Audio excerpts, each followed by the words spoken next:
हर्ष, बड़ा दिन, बड़ी बात, और इसी वजह से आज हमने देखा कि ये जो आईटी वाला जो मामला था उस तरह का तेज रिएक्शन होने नहीं देखने को मिला और बाजार लोअर लेवल से रिकवरी करते हुआ दिखाई दिया। तो आज इस पूरी सेक्टर को कोशिश करेंगे, हालांकि समय हमारे पास हर थीम के लिए थोड़े कम रहते हैं, लेकिन शुरुआत कहाँ से करना चाहेंगे आज आप? जी, तो देखिए जीएसटी 2.0 का आगाज़ हो गया और इसका साफ तौर पे बचत यहाँ पे जो है योजना का नाम दिया गया। और यहाँ पर देखिए सबसे पहले अगर हम लोग बात करें तो दो तरीके से हम लोग समझाएंगे। एक तो एक निवेशक के या फिर कहीं खरीदार की जेब में कितना पैसा बच रहा है और कौन से ऐसे स्टॉक है जिन पर प्रभाव पड़ा है और पड़ सकता है, तो तमाम चीज़ों पर कवर करेंगे। सबसे पहले टू व्हीलर की बात कर लेते हैं हम लोग यहाँ पर। तो आप देखिए 1 लाख के स्कूटर पर कितना फ़ायदा, पहले 28% जीएसटी के साथ अगर आप देखें कीमत 1 लाख रुपये के आसपास थी, वहाँ से 18% के हिसाब से आप देखें तो अब ये हो गई 92,187। यानी कि अगर कोई खरीदार खरीदने जा रहा है तो उसकी जेब में कितना पैसा बच गया, 7,813 रुपये। अब इस हिसाब से आप देखिए दो स्टॉक जो है साफ तौर पे यहाँ पर रेडार पर हैं, एक बजाज ऑटो और हीरो मोटोकॉर्प। और हीरो मोटोकॉर्प को अगर आप देखें पिछले 1 महीने में क्या ज़बरदस्त रैली दिखाई है, 10% ये स्टॉक भागा है और अभी भी कई ब्रोकरेजेस की रिपोर्ट्स में लगातार देख रहा हूँ जो इसको लेकर आगे की काफ़ी अपसाइड यहाँ पे दिखा रहे हैं। आज काफ़ी सारी ब्रोकरेज हाउसेस की रिपोर्ट्स जो है पॉजिटिव आती हुई दिखाई दे रही हैं जी। तो हमारे दोनों विशेष मेहमानों से जानना चाहेंगे कि वो किस पर ज़्यादा भरोसा दिखा रहे हैं। इनमें अगर हम टीवीएस को भी शामिल कर लें तो क्या आप मतलब जो है क्या राय रहेगी? प्रदीप सर, रचित सर, आप लोगों की क्या पसंद आ रहा है? अब 7,813 रुपये बचे हैं, या तो जीएसटी सरकार को और देने के लिए कुछ सामान खरीद लें कि सरकार कंजम्पशन बढ़ाना चाह रही, या फिर इन 2-3 शेयरों में से कोई शेयर उठा लें, कौन सा उठाएं सर? रचित सर। सर मैं सबसे पहले जाऊंगा देश के डिपेंडेबल टू व्हीलर कंपनी के साथ, और सर वो है हीरो मोटोकॉर्प। 4,000 लेवल पे, 3,800 लेवल पे, हर लेवल पे हम यही बात कर रहे थे। 5,000 का हमने पहला टारगेट दिया था, वो अचीव हो चुका है। 6,000 का इमीडिएट टारगेट है जो आपको अचीव होता हुआ दिखेगा, but that is not end of the story. मैं समझ रहा हूं इस जीएसटी कट के बाद आप एक टर्न अराउंड देखेंगे, और ये कंपनी वैसे भी इनोवेशन हार्डली के साथ लेकर आ रही है। हीरो मोटोकॉर्प पहला प्रेफरेंस होगा। उसके बाद सर दूसरा नंबर पे आ जाता है वो कंपनी जिसने देश और विदेश दोनों में अपना परचम लहरा दिया है। टाटा मोटर्स के बाद अगर इंडिया ऑटोमोटिव कंपनी में कोई ऐसी कंपनी है जो बाहर की कंपनीज में एक्विजिशन कर रही है, जैसे कि केटीएम और हस्कवर्ना, वो बन जाता है बजाज ऑटो। 7,700-8,800 लेवल से हम इसमें लॉन्ग पोजीशन के साथ बैठे हुए हैं। अभी इसने अपनी जर्नी पूरी कंप्लीट नहीं करी है, बहुत इनिशियल स्टेज पे है। बजाज ऑटो भी एक अच्छा काउंटर लगता है। बजाज की मोटरसाइकिल के बाद आप इसमें 1-2 शेयर बजाज ऑटो के खरीद लीजिएगा, मोटरसाइकिल का डेप्रिसिएशन कंपनसेट हो जाएगा। सबसे पहला लेवल जो खुलकर आता है 12,500 मीडियम टर्म में, और फिर ये आपको 14,500 रुपए तक का लेवल भी दिखाने का दमखम रखता है। टू व्हीलर स्पेस में हीरो मोटोकॉर्प और बजाज ऑटो, इन दोनों पे आप नजर रखिएगा। उसके साथ साथ सर एक काउंटर में ऐड कर देता हूं, आई एम सो सॉरी, थोड़ा सा लीक से हट रहा हूं, मगर सर अभी एक न्यूज मैंने देखी थी और ये न्यूज मुझे इतनी फैसिनेट कर गई। फ्लिपकार्ट पे बिकेगी रॉयल एनफील्ड की मोटरसाइकिल। 300 सीसी की मोटरसाइकिल को ये सर फ्लिपकार्ट पे बेच रहे हैं, और इसका मैं एक जो इंडिकेशन देख पा रहा हूं, एक बार चैनल चेक करूंगा सर, चैनल चेक मेरा पूरी तरीके से हो नहीं पाया। ये वो देश है जिस देश में 1,80,000 रुपए का आईफोन अगर बिकता है, तो सर अगर मैं 2 लाख रुपए की मोटरसाइकिल उसी प्लेटफॉर्म पे बेचने लग जाऊंगा और सिमिलर फाइनेंस दे दूंगा, मेरे लिए गेम चेंजिंग स्टोरी बन जाएगी। आईशर मोटर भी वो स्टॉक होगा जिस पे आप नजर रखिएगा। प्रीमियम सेगमेंट पे कितनी सारी कंपनीज आई जिसने एक परचम अपना लहराने की कोशिश करी और इसकी पोजीशन लहराने की कोशिश करी, but leader is a leader. Eicher motor भी एक स्टॉक है जिस पे आपको जरूर नजर रखनी चाहिए, और मैं समझता हूं ये फ्लिपकार्ट स्टोरी बहुत ज्यादा तो नहीं, बट हाँ एक क्वांटम डिलीवर करने में बहुत अच्छा एक रोल प्ले कर सकती है। Hero MotoCorp, Bajaj auto, Eicher motor, तीनों में ये मतलब जो है 7,183 रुपये हर्ष ने बताए थे बचेंगे। तो अपना डिवाइड कर लीजिए, और जिस हिसाब से जिस पर ज़्यादा भरोसा उस हिसाब से आप डिवाइड करके थोड़े थोड़े शेयर जो है इन तीनों भाव जो है ना डिवाइड करेंगे तो एक शेयर एक शेयर नहीं मिलेगा। ये भी बात मैं कहूंगा ये तो मैं भूल गया बात कि टोटल तो 7,000 ईएमआई पे ले लें और शेयर तीनों खरीद लें। वाह वाह वाह, बहुत शानदार सर। मतलब जो है प्रदीप सर बड़ा मुस्कुरा रहे हैं, बताइए सर। नहीं सर, अच्छा लगा है ये लास्ट लाइन जो बताया ना, मोटरसाइकिल ईएमआई पे ले लीजिए और शेयर खरीद लीजिए। नहीं सर, स्ट्रैटेजी तो सर बहुत बढ़िया है। मेरा भी बहुत फेवरेट है sir Eicher motor and Bajaj auto, hero MotoCorp, तीनों काउंटर बहुत बढ़िया लग रहा है। करेंट जोन से भी मुझे लगता है कि देखिए बजाज ऑटो देखेंगे उतना ऊपर नहीं आया अभी भी, सो मुझे लगता है कि बजाज ऑटो में पोटेंशियल अभी भी बहुत ज्यादा है। 9,132 के आसपास अभी चल रहा है। और मुझे लगता है कि 11,500 12,000 जाने के लिए रेडी हो रहा है। हीरो मोटोकॉर्प से रिसेंटली थोड़ा बहुत चल चुका है, तो मैं एक बार करेंट जोन से व्यू लॉन्ग टर्म के लिए पॉजिटिव है, लेकिन एक बार अगर छोटा मोटा डीप मिलता है, करेक्शंस मिलता है, तो मैं जाना चाहूंगा। आयशर मोटो भी सेम सर, बहुत चल चुका है, लेकिन उसके हिसाब से बाजाज ऑटो अभी भी मुझे लगता है कि नहीं चला है, तो बाजाज ऑटो के साथ मैं जाना चाहूंगा ज़्यादा। और आयशर मोटो और हीरो मोटो को अब दोनों काउंटर जिनके पास ऑलरेडी बाइंग है, अब दोनों पे एक ट्रेलिंग स्टॉप लॉस मेंटेन कीजिए, क्योंकि आजकल जो ट्राम जी का चल रहा है, कुछ कहीं ना कहीं से कुछ ना कुछ आ जाएगा, तो एक ट्रेलिंग स्टॉप लॉस जरूर मेंटेन करके रखिए। एक अभी चल रहा है आयशर मोटो का 6,989 के आसपास, मुझे लगता है कि 6,450 के आसपास आप एक ट्रेलिंग स्टॉप लॉस मेंटेन कीजिए। एंड हीरो मोटो के साथ मुझे लगता है कि एक बार 4,800 का एक स्ट्रिक्टली स्टॉप लॉस मेंटेन कीजिए। बाकी तीनों काउंटर पे ही मुझे लगता है कि अभी ऐसे मिनिमम 15 to 20% पोटेंशियल बाकी है, बहुत ही शॉर्ट टर्म में, लाइक 2 से 3 महीना 4 महीना मैक्सिमम। चलिए, अरे इस थीम में बात हो गई टू व्हीलर की, अब चलते हैं हर्ष के पास। हर्ष बताइए अगली कहाँ पर बचत हो रही है? फोर व्हीलर की बात कर लेते हैं हम लोग यहाँ पर, और इसमें हमने लगी तमाम तरह के ऑटो एंसिलरी स्टॉक्स भी जोड़ दिए हैं यहाँ पे, क्योंकि बहुत बड़ा सेक्टर है यहाँ पर। तो देखिए, सबसे पहले 10 लाख तक की गाड़ी की बात करते हैं, 28% के जीएसटी था यहाँ पे, इस हिसाब से देखें, और 18% अब होगा तो 9.21 लाख। हालांकि बहुत सारी कंपनियों ने पहले ही यहाँ पर जो है जो जीएसटी दरों के ऐलान के बाद से कटौती शुरू कर दी, लेकिन 22 सितंबर से एक तरीके से आधिकारिक तौर पर स्थिति शुरू हो गई। फायदा कितना मिलेगा? 78,125 रुपीज़ का यहाँ पे 78,000 का फायदा मिलता हुआ दिखेगा यहाँ पे। किन शेयरों पे असर होगा?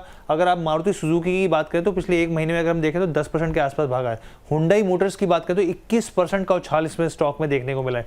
टाटा मोटर्स हम लोग इसमें मेंशन नहीं किया, लेकिन फिर भी दबाव यहाँ पे साफ तौर पर एक महीने के अंदर स्टॉक में देखने को मिला है। इसके अलावा आप बजाज एस्कॉर्ट्स की बात करें, अशोक लेलैंड की बात करें, खासतौर पर मदरसन सुमी की बात करें, इसमें भी बहुत अच्छी एक रौनक स्टॉक में देखने को मिली है। इसके अलावा हैप्पी फॉर्जिंग और एंड्योरेंस, ये तमाम स्टॉक जो है वो रडार पर रहेंगे। हाँ, बड़ा सेक्टर है, सही बात है। और देखिए, यहाँ बच रहे हैं, अगर एक गाड़ी खरीदने जाएँ तो मतलब 28% जीएसटी के साथ 10 लाख रुपए पहले अगर पड़ रही थी उसकी कीमत, तो अब जो है करीब 9.21 लाख रुपए पड़ेगी, तो 78,000 रुपये बच रहे हैं। तो अब तो खरीद सकते हैं मतलब शेयर, अब तो EMI पे लेने की आवश्यकता नहीं है। रजत सर, क्या टिप्पणी रहेगी? MS साहब कह रहे हैं जय वीरू बूम बूम, तो बहुत सारी टिप्पणियां मतलब एक तो आप लोगों के लिए आती रहती हैं। जी सर बताइए, रजत सर पहले आप फटाफट। सर इस रिवीजन के बाद ना सबसे बड़ा दुख किन लोगों को हुआ है वो मैं आपको पहले बताया था। उन लोगों को हुआ है जिन्होंने अभी कुछ टाइम पहले एसयूवी गाड़ी खरीदी। सर उन्होंने 48-50% का पेमेंट किया, इन्होंने 40% कर दी, और सर एक 1.5 लाख रुपए का फर्क पड़ गया एक 20 लाख के रुपए की गाड़ी में। अब जो गरीबों ने जैसे तैसे खरीदी थी उनको बड़ा दुख हुआ, बट सर मार्केट के लिए एक बहुत बड़ा बेनिफिटिंग फैक्टर है। मैं इसको थोड़ा सा चेंज कर देता हूं सर। अगर आपको इन्वेस्टमेंट करना है और लॉन्ग टर्म करना है, सबसे पहले आप उठा सकते हैं मारुति। और इसके पीछे का मैं आपको कारण बता दूं, इनका जो लोअर लाइनअप है वो तो बेनिफिट लेगा ही लेगा। मारुति अब बड़े लाइनअप की ओर जा रही है, और एक विक्टोरस करके जो इन्होंने गाड़ी इंट्रोड्यूस करी है उससे मुझे बहुत अच्छी एक्सपेक्टेशंस है। वो एक गेम चेंजर गाड़ी बन सकती है, और हुंडई क्रेटा को एक टफ कंपटीशन देने वाली गाड़ी बन सकती है। जीएसटी कट का बेनिफिट, नए लॉन्चेस का बेनिफिट, मारुति सुजुकी यहां पे और थोड़ा सा लोअर लेवल पे अगर आपको मिले, 15,954 रुपए चल रहा है। इसकी रेंज मैं बड़ी कर देता हूं, 14,800 तक भी अगर आपको ये शेयर मिलता है तो इसमें आप पोजीशन बना सकते हैं। यहां से अब जिस तरीके का मूवमेंट दिखा रहा है, मीडियम टर्म में आपको 18,000 रुपए के तक के लेवल दिखा सकता है। Mahindra and Mahindra again a favourite यहां पे, और 3450 इन दो लेवल्स तक, इस रेंज तक आप इसमें बिल्कुल बाइंग बना सकते हैं। आने वाले समय में 3850 से 4000 के टारगेट दिखा देगा। टाटा मोटर चला नहीं है, 735 रुपए का इंतजार हो रहा है, जब वो तोड़ेगा उसके बाद मूवमेंट आएगा। टाटा मोटर्स के लिए सर मैं एक और चीज ऐड कर देता हूं, इनको बेनिफिट तो हो ही रहा है, एक इनका पेट्रोल इंजन आ जाने दीजिए, and that will be a game changer for this particular company. तो ये तो हो गए आपके 4 व्हीलर स्पेस में टॉप 3 स्टॉक्स जिन पे आप नजर डालते हैं। उसके बाद सर ट्राइकॉल, गैब्रियल, लेवल्स निकालूंगा बहुत लंबा हो जाएगा। गैब्रियल अभी आपको बताया, टॉलब्रो ऑटो, ये ऑटो, और मदरसन सुमी वायरिंग और मदरसन सुमी, ये 5 शेयर हैं ऑटो एंसिलरी में जिनमें आपको जरूर नजर रखनी चाहिए। और सर ईवी बसेस के लिए ओला इलेक्ट्रिक और प्रदीप भाई का फेवरेट जेबीएम ऑटो। चलिए, तो ये धुआंधार तरीके से अगर खाली इसी सेक्टर को पकड़ना हो तो 5, 7, 8 स्टॉक जो है रशीद जी ने फटाफट बता दिए हैं। आप जो है अगर आपकी पोजीशन है तो निश्चित रूप से इनमें होल्ड ही करना है आपको। प्रदीप सर, आपकी टिप्पणी क्या रहेगी और इनमें 4 व्हीलर में आपके पसंदीदा काउंटर कौन से होंगे? देखिए, मारुति नो डाउट ऑलरेडी रचित जी ने एक्सप्लेन किया कि क्यों उनको पसंद है। सेम व्यू रहेगा मेरा भी, मारुति मुझे भी पसंद है, लेकिन मारुति के साथ मुझे अभी थोड़ा प्रॉब्लम इसलिए लग रहा है क्योंकि 15,944 के आसपास चल रहा है, ऑलमोस्ट 16,000 के आसपास। मुझे लगता है कि इसमें थोड़ा करेक्शंस मैं एक्सपेक्ट कर रहा हूँ। 14,200 से 14,000 15,000 के आसपास कभी भी मिलता है, मतलब यहाँ से भी बहुत दूर है, तब मैं कंफर्टेबल रहूंगा, लेकिन अभी करेंट जोन से नहीं। करेंट जोन से मुझे लगता है कि टाटा मोटर्स बहुत सारे लोगों के पास ना ऑलरेडी है, तो जिनके पास है आप बने रहिए, लेकिन अगर आपको फ्रेश इन्वेस्टमेंट करना है तो मुझे लगता है कि अशोक लेलैंड सर भागा नहीं है। अशोक लेलैंड अभी भागने के लिए रेडी हो रहा है। रिसेंटली लास्ट 2 हफ्ता पहले भी हमने डिस्कशन किया था, उस डिस्कशन में 130 134 के आसपास मल्टीपल टाइम एक रेजिस्टेंस था, उसको ब्रेक किया। 141 के आसपास अभी चल रहा है। मुझे लगता है कि अभी आप देखेंगे मारुति का चार्ट एंड अशोक लेलैंड का चार्ट, फिलहाल फंडामेंटली दोनों अलग अलग है, लेकिन मैं थोड़ा अभी अशोक लेलैंड के साथ ज़्यादा जाना पसंद करूंगा क्योंकि एक भाग चुका है ऑलरेडी। अशोक लेलैंड उतना भागा नहीं है, 141 के आसपास चल रहा है। मुझे लगता है कि ये 220 240 या से भी 100 पॉइंट का रैली मैं अशोक लेलैंड को देखता हूँ, होना चाहिए। हुंडई मोटर्स मेरा फेवरेट ऑल टाइम रहा है, मैं खुद भी इनका क्लाइंट हूँ, मेरा हुंडई का खुद का कार है। सो 2000 के आसपास से मैं रिकमेंड क्वेश्चन देते आ रहा हूँ, और मेरा टारगेट ही था ऑलमोस्ट 3000 के अराउंड, तो ऑलमोस्ट अचीव। एंड मुझे लगता है कि हुंडई कभी भी अगर आपको एक डीप मिलता है 2600 से लेके 2650 के आसपास, आपको बाई ऑन डीप रखना चाहिए। तो मेनली ज्यादा मेरा फोकस रहेगा सर जो है अशोक लेलैंड के साथ। अशोक लेलैंड पे मुझे लगता है कि यहाँ से फ्रेश आपको शॉर्ट टर्म का टारगेट मैं बता रहा हूँ 180 एंड सेकंड टारगेट 220, दोनों टारगेट होना चाहिए। एक स्टॉप लॉस जरूर मेंटेन कीजिए, स्टॉप लॉस होना चाहिए यहाँ पे 122 will be your stop loss. And एक बार आप करेंट जोन से बाय करके जाइए, ठीक, अभी उतना ऊपर आया नहीं। मारुति भी फेवरेट है, लेकिन मारुति ज्यादा ऊपर है, मारुति को थोड़ा मैं नीचे खरीदूंगा 15,000 के नीचे। ठीक।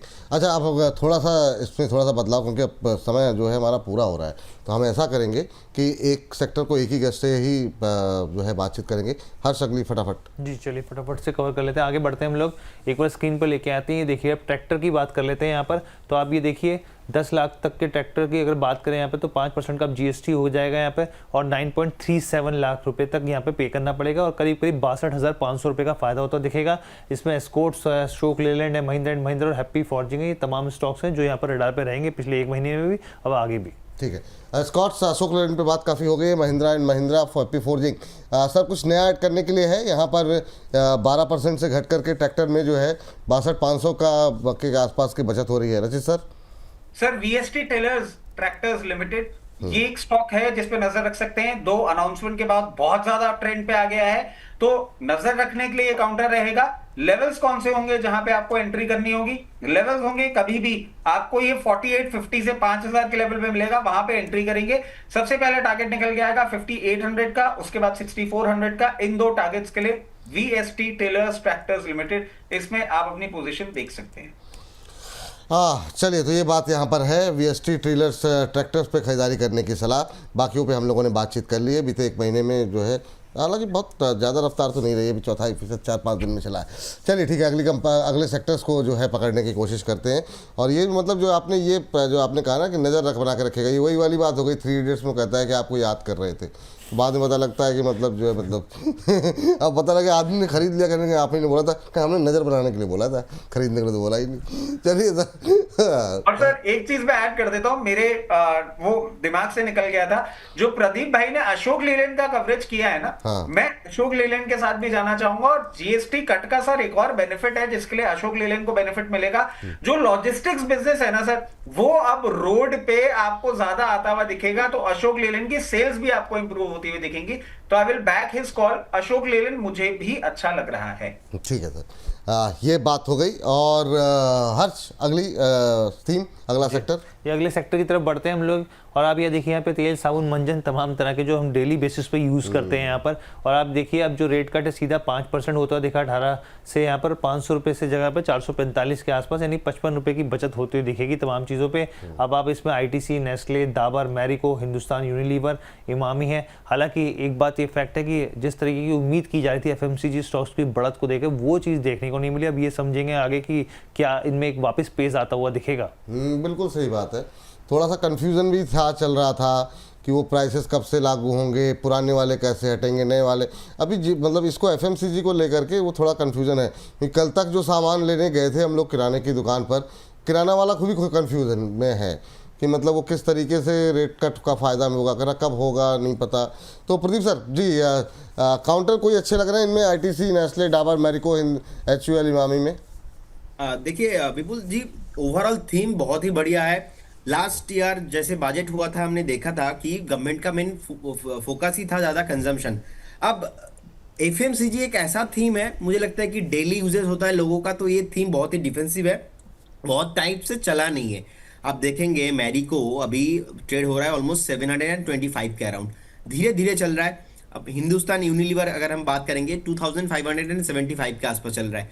सो अगर मेरा सबसे बढ़िया पिक जो रहेगा, मुझे लगता है कि ऐसे डाबर होना चाहिए, हिंदुस्तान यूनिलीवर होना चाहिए। डाबर लास्ट 6 महीने से चला नहीं है, लास्ट 1 साल में नेगेटिव रिटर्न दिया है, -20%। इनफैक्ट लास्ट 2 साल में भी चला नहीं है, ऑलमोस्ट -6% के आसपास का रिटर्न दिया है। सो लास्ट 5 साल में भी अच्छे से चला नहीं है। तो मुझे लगता है कि अभी कहीं ना कहीं एक बेस ऑलरेडी बन के रखा है।